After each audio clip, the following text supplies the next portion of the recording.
নমস্কার। বড়ই আফসোস হয়, বড়ই আফসোস। কেন বলছি জানেন একথা? শুধুমাত্র পশ্চিমবঙ্গের মুখ্যমন্ত্রী থাকবেন শ্রীমতী মমতা বন্দ্যোপাধ্যায়। এই জন্যে বা তিনি আগামী হয়তো ভারতবর্ষের প্রধানমন্ত্রী হবেন এই ভাবনায় এতগুলো কেন্দ্রীয় প্রকল্প তিনি রাজ্যে চালু করেননি। উনি রাজ্যে চালু করেননি, ওনার প্রয়োজন নেই। কিন্তু আপামর গরিব জনসাধারণ এই পশ্চিমবঙ্গবাসী তারা তো সাফার করেছে। অবাক লাগে, আয়ুষ্মান ভারত গোটা ভারতবর্ষে তার ট্রিটমেন্ট হচ্ছে, 5 লাখ টাকার স্কিম, কিন্তু আমাদের পশ্চিমবঙ্গবাসী সেই স্কিমের আওতায় আসেনি, কারণ মুখ্যমন্ত্রী আছেন, থাকবেন মমতা বন্দ্যোপাধ্যায়। আমাদের বিশ্বকর্ম যোজনা, যে বিশ্বকর্মা স্কিমে আমাদের নাপিত, কুমোর, কামার এরা উপকৃত হতো, তারা উপযুক্ত ট্রেনিং পেত, এককালীন নগদ অর্থ পেত, এছাড়া উন্নত মানের সাজ সরঞ্জাম কিনতে পারত, কিন্তু আমাদের পশ্চিমবঙ্গে চালু হয়নি। ওই কারণ মুখ্যমন্ত্রী মমতা বন্দ্যোপাধ্যায়। এবার আসি ঝামেলা পাকিয়ে প্রধানমন্ত্রী আবাস যোজনা, সেটাও দিলেন বন্ধ করে। তিনি ঋণ ধার করে 7.5 লক্ষ কোটি টাকা ঋণ করে তিনি 60,000 টাকা দিয়ে বললেন পাকা বাড়ি বানিয়ে নাও। তাতে লেবার, একটা বাড়ি তৈরি করে লেবার পেমেন্টটাও হয় না, কিন্তু উনি সেন্ট্রাল প্রকল্প চালু করবেন না। 100 দিনের কাজ আজ দীর্ঘদিন বন্ধ, কারণ মুখ্যমন্ত্রী মমতা বন্দ্যোপাধ্যায় তিনি 100 দিনের কাজে যেভাবে তিনি অবিচার করেছেন, যার তার নামে টাকা পাঠিয়ে দিয়েছেন, এবং ধরা পড়ার পর তিনি তার ভুল সংশোধন না করে এই স্কিমটারই প্রয়োজন আর নেই বলে তিনি মোটামুটি হটিয়ে দিয়েছিলেন, কারণ এই পশ্চিমবঙ্গে তিনিই মুখ্যমন্ত্রী থাকবেন। অন্য কোনো কারণ নেই। আমাদের জনগণ যে সেন্ট্রাল স্কিমগুলোর আওতায় আসতে পারেনি, যেমন বেটি বাঁচাও বেটি পড়াও, পায়নি পশ্চিমবঙ্গের জনগণ। কেন পায়নি? কারণ আমাদের তৎকালীন মুখ্যমন্ত্রী শ্রীমতী মমতা বন্দ্যোপাধ্যায় তিনি ভেবেছিলেন হয়তো সেন্ট্রাল স্কিম যদি বন্ধ রাখি ওনাকে প্রধানমন্ত্রী করে দেওয়া হবে।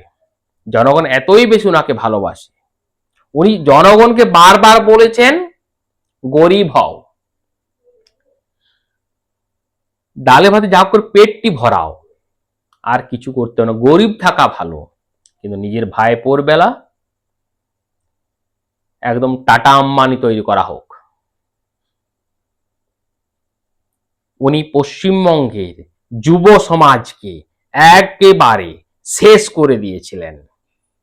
শেষ মুহূর্তে তাদের 1500 টাকা ভাতা নামক ভেগার পাত্রটি ধরে দিয়েছিলেন, কিন্তু জেনজি জিন্দাবাদ, এই যুব সমাজ ওনার ওই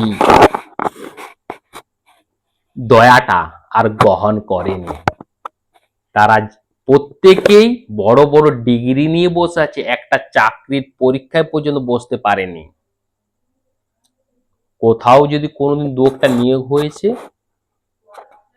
তাহলে তিনি সেটি চাকরিটি টাকার বিনিময়ে বিক্রি করে দিয়েছেন। আর গরিব বাবা মায়ের সন্তান সে যতই শিক্ষিত হোক, সে পিএইচডি করুক, সে ন্যূনতম একটা গ্রুপ ডি চাকরিও পায়নি, কারণ তার বাবা মা 18 লাখ, 20 লাখ, 25 লাখ টাকাটা জোগাড় করতে পারেনি।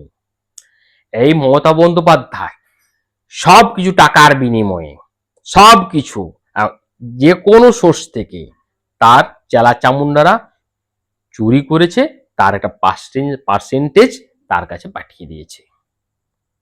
আজ একটা শিল্পপতি এরা যে পা দেয়নি, কারণ সে যদি একটা খুঁটিও গাড়ে, তার যদি 10,000 কোটি টাকা বাজেট থাকে, আগে 50,000 কোটি টাকা নেওয়ার তার একটা ধান্দা থাকে। 1 লাখ টাকার ব্যাপার থাকলে আগে বলে 5 লাখ টাকা দাও। উনি জনস্বার্থ বিরোধী, শিল্প বিরোধী। কৃষকদের কথা যদি বলি, 3 কেজি আলু নিয়ে গেলে একটা পান পাওয়া যায়, একটা পান পাতার, একটা পানের দাম 5 টাকা, আর আলুর দাম 1.5 টাকা। কি কোনো কৃষক 3.5 কেজি আলু নিয়ে গেলে সে একটা পান খেতে পারবে? আমরা দেখেছি বিগত বছরগুলোতে আলু ভর্তি গাড়িগুলো সীমান্তে আটকে দিয়ে পচিয়ে দিয়েছেন, তাও বাইরে একটা গাড়ি আলু বিক্রি করতে দেননি। আলু চাষি, বিশেষ কৃষক সমাজ উনি শেষ করে দিয়েছেন। সরকারি পয়সায় ধান কিনবেন, 60 কুইন্টাল, 50 কুইন্টাল, 70 কুইন্টাল, কিন্তু দিনের শেষে নেওয়া হতো 10 কুইন্টাল। তার আবার প্রতি কুইন্টাল 5 কিলো 7 কিলো বাদ দেওয়া হতো। সব মুখ্যমন্ত্রী মমতা বন্দ্যোপাধ্যায়ের অনুপ্রেরণায়। হাজার হাজার চাকরি চলে গেল, কোনো সুরাহা নেই।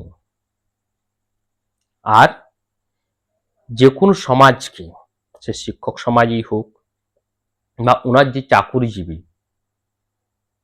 তাকে উনি হেয়াপন্ন করেন। সবসময় কুকুরের মতো আচরণ করেছেন তাদের সঙ্গে, এবং প্রকাশ্যে জনসভায় উনি বারবার সে কথাই বলেছেন। ওনার মানবিক মুখ, কিন্তু কোনো মনুষ্যত্ব নেই।